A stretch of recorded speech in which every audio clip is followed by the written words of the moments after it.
Halo warga intelektual sekalian. Guys, baru-baru ini ada pencapaian terbaik dari Mas Gibran kalau saya perhatikan. Mas Gibran mengatakan, kita harus memiskinkan koruptor, kita harus mengesahkan undang-undang perampasan aset. Dan ini sangat-sangat luar biasa guys. Kita harus mengapresiasi Mas Wapres ini. Tapi kalau saya ngomong seperti ini, pasti banyak yang ngata-ngatain saya. Oh kamu termul ya? Oh kamu ternak Mulyono? Jangan gitu guys, nggak boleh seperti itu. Itu licik itu namanya. Di satu sisi, saya mengkritik Pak Jokowi. Sering saya mengkritik Pak Jokowi. Di sisi lain, kalau misalnya kebijakannya bagus, saya mendukung. Jadi saya nggak berpihak gitu ya. Bukan pelin-pelan ya. Di Konoha itu kan hitam putih. Ya kalau cinta dengan Pak Jokowi, nggak boleh dikritik gitu ya. Biasanya seperti itu ya. Ya kalau Pak Jokowi salah, salah aja gitu. Ya, jangan berpikir hitam putih gitu. Saya ngomong seperti ini bukan saya berpihak pada Mas Gibran, tapi karena idenya bagus, saya harus mengapresiasi ya. Jadi ya dalam hal ini saya mengapresiasi Mas Gibran ya, sangat-sangat luar biasa ya. Bukan berarti saya termul ya, jangan berpikir yang aneh-aneh ya. Nah yang jadi pertanyaan, kenapa Mas Gibran mengusulkan yang namanya perampasan aset ini? Tujuannya apa? Apakah untuk benar-benar memiskinkan koruptor? Sementara di sisi lain ada rumor yang mengatakan bahwa keluarga Solo ada indikasi rumor ya, indikasi korupsi gitu ya. Ada rumor yang mengatakan seperti itu. Menurut saya pribadi ini sangat-sangat bertolak belakang dengan apa yang dikatakan oleh Mas Gibran ini.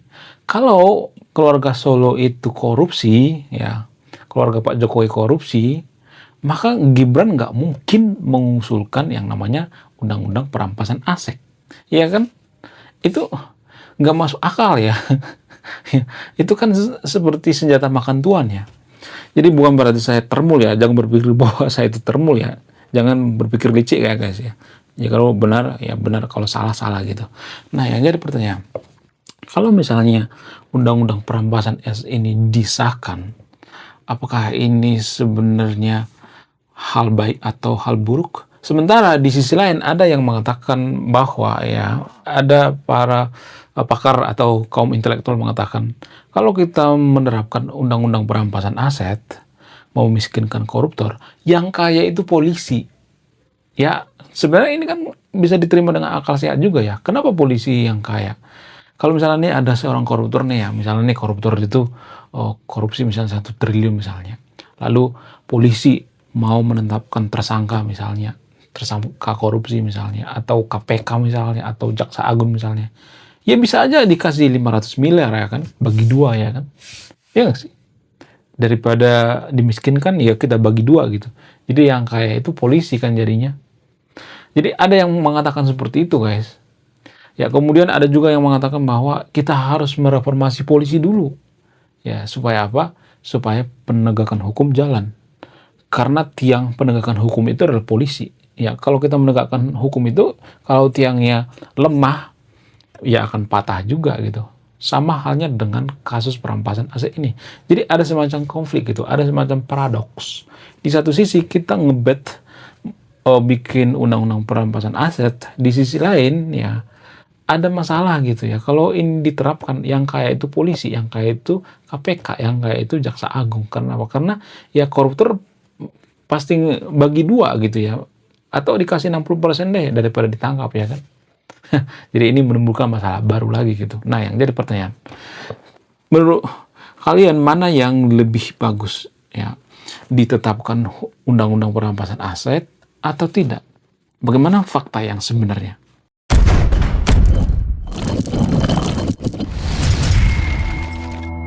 Menurut keyakinan saya, ya akan lebih baik ya undang-undang perampasan aset ini diterapkan ya. Saya setuju dengan Mas Gibran ya, walaupun banyak yang ngata-ngatain Mas Gibran pelangak-pelongo apalah, itu biasa ya.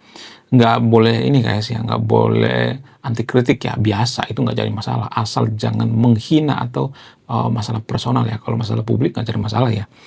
Jadi saya setuju dengan Mas Gibran dalam hal ini ya, supaya apa? Supaya koruptor itu jerah, ada efek jerah gitu ya. Mereka nggak takut di penjara sebenarnya koruptor itu. Mereka takut miskin guys. Ya mereka nggak takut yang namanya hukuman mati. Mereka takut miskin. Itu yang mereka takutkan. Ya. Jadi Mas Gibran mengatakan ada sekitar ratusan triliun dana yang dikorupsi di Konoha, dikorupsi oleh para koruptor. Tapi yang balik ke negara itu, ke kas negara itu cuman triliunan gitu. Maksudnya 1 triliun, 2 triliun, nggak sampai ratusan triliun. Itu artinya para koruptor-koruptor itu masih berkeliaran di Konoha ya, nggak bisa ditangkap karena mereka jago mencuci uang. Zaman sekarang kan pencucian uang itu kan sangat-sangat ahli sekali ya, bisa dengan Bitcoin, tapi jangan ditiru ya. Bitcoin bisa guys, kemudian bisa menggunakan saham ya, kemudian bisa menggunakan usaha fiktif gitu ya, seperti ada usaha fiktif gitu, nggak ada pelanggannya tapi tiap hari dapat omset gitu. Itu pencucian uang guys, itu modus pencucian uang. Jadi kalau di daerah Anda itu ada yang seperti itu ya, punya banyak duit tapi usahanya sepi, itu bisa aja diduga ya, jangan langsung menghakimi ya, diduga pencucian uang. Itu kalau saya perhatikan. Kemudian selain itu ya, manfaat daripada undang-undang perampasan aset ini sebenarnya bagus banget ya untuk negara kita supaya semacam efek jerah untuk para koruptor. Tapi kan permasalahannya kan polisi-polisi di Konoha itu kan belum profesional ya. Mereka juga masih butuh duit, disogok dikit langsung mau ya. Ada banyak kok polisi di Konoha itu yang terjerat korupsi kan, banyak banget ya, nggak bisa kehitung ya. Jadi harus dibenahi dulu sebenarnya polisinya ya, diplomasi ya. Saya setuju polisi itu di bawah Kementerian Departemen Pertahanan gitu. Ya, saya setuju banget ya. Jangan langsung di bawah presiden. Kenapa? Karena polisi itu seperti overpower kalau saya perhatikan ya. Overpower sehingga kalau mereka bermain ya, nggak semuanya tapi nggak semua polisi ya, disclaimer on ya. Kalau mereka bermain ya nggak ketahuan gitu ya. Itu kalau saya perhatikan. Kemudian selain itu ya, kalau misalnya hal seperti ini ditetapkan di Konoha itu akan susah ditandatangani oleh DPR. Sebenarnya kan yang menandatangani ini kan DPR ya. Ya, lagi-lagi DPR ya. Dari dulu yang permasalahan negara itu DPR, DPR, DPR. Sementara DPR itu salah satu lembaga paling korup di Indonesia. Paling korup guys. Nah, yang jadi pertanyaan, kenapa bisa seperti itu? Kenapa mereka nggak mau menandatangani? Ya, itu kan senjata makan tuan. Ya, DPR itu kan sengaja ya mengulur-ulur gitu ya. Alasan daripada DPR itu seperti yang saya katakan tadi itu, ya kalau polisinya belum profesional ya selalu nyari-nyari alasan gitu ya. Ini sebenarnya alasan yang gue buat sih sebenarnya ya. Kalau mereka niat ya udah tanda tangan selesai gitu. Yang paling berwenang di sini siapa? Ya Bu Puan Maharani gitu. Nah, yang jadi pertanyaan, kenapa Bu Puan tidak kekeh ya memberlakukan undang-undang perampasan aset? Apa alasannya? Ya karena yang milih Puan itu ya rata-rata bodoh gitu ya. Jadi jangan salahkan pemimpin, salahkan yang milih. Siapa yang memilih Puan ini? Coba, saya mau nonton video ini. Siapa yang memilih Puan Maharani? Ada ratusan ribu suara yang memilih Puan Maharani. Ya, siapa coba? Siapa yang memilih? Kenapa ada orang yang memilih Puan Maharani ya? Dia kan ketua DPR ya. Bayangkan coba. Ini sangat-sangat gila banget ya kalau saya perhatikan. Apa sih kelebihan daripada Puan? Apakah dia lebih cerdas gitu ya, lebih jenius gitu daripada orang-orang lainnya gitu? Enggak, kalau saya perhatikan dia punya privilege gitu ya. Ya privilege punya cucu proklamator, kemudian anak daripada presiden ya, putri daripada Soekarno Putri gitu ya. Jadi ini sangat-sangat sangat dilematis ya kalau saya perhatikan ya. Saya nuntut sama siapa yang milih Puan Maharani. Kenapa ada pejabat seperti ini dipilih? Ini kan karena dipilih kan, dipilih rakyat kan.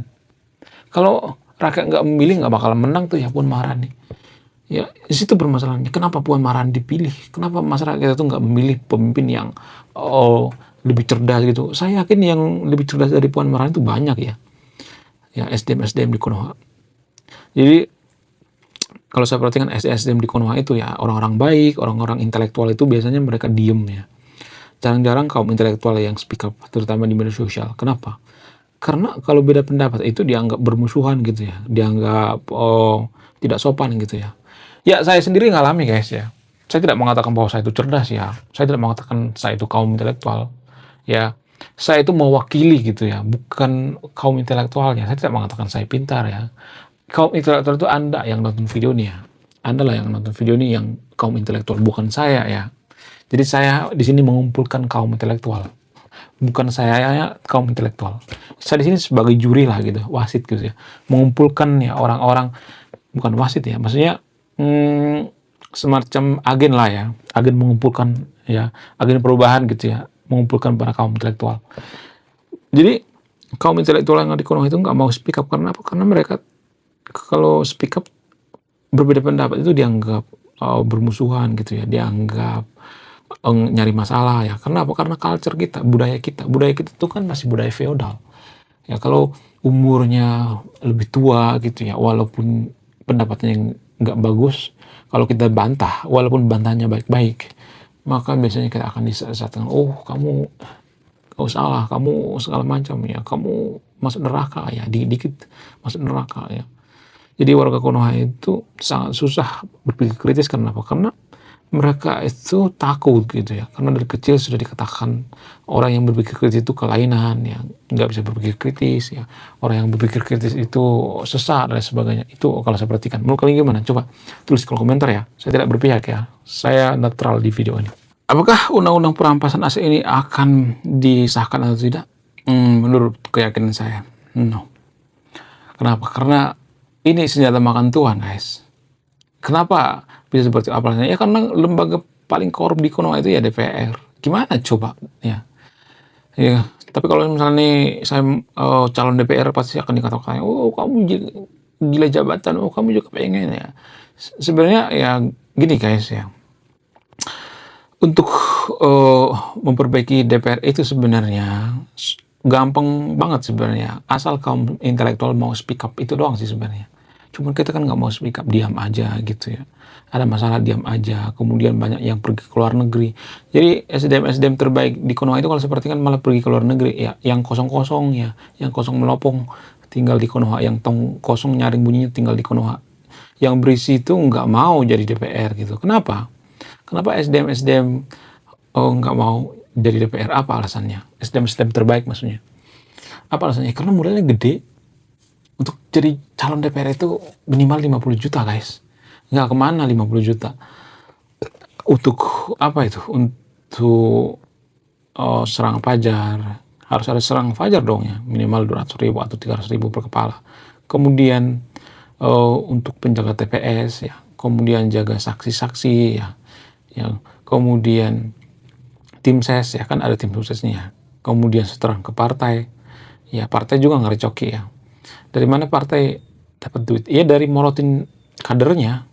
Kalau ada yang calon DPR misalnya nih ya, kita mau mengabdi ya, kalau kita mau mengabdi aja kita harus bayar gitu. Gimana kita mau maju coba? Gimana kita mau jadi negara maju kalau kita mau mengabdi aja harus bayar? Kacau ya.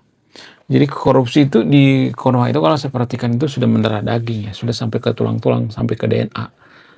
Bahkan saya menyaksikan sendiri ya di daerah-daerah ya, saya tidak menyebutkan daerahnya di sini ya.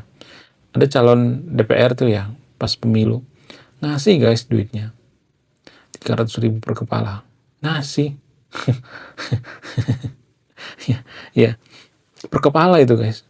Ya bukan per kepala keluarga, bukan maksudnya bukan per rumah gitu, tapi per kepala, per orang. Jadi kalau di satu rumah itu ada 10 orang misalnya, ya 3 kali 10 3 juta ya. Ya 3 juta per rumah. Bayangkan guys. Jadi kalau misalnya kita disogok di awal, gimana coba dia mau amanah?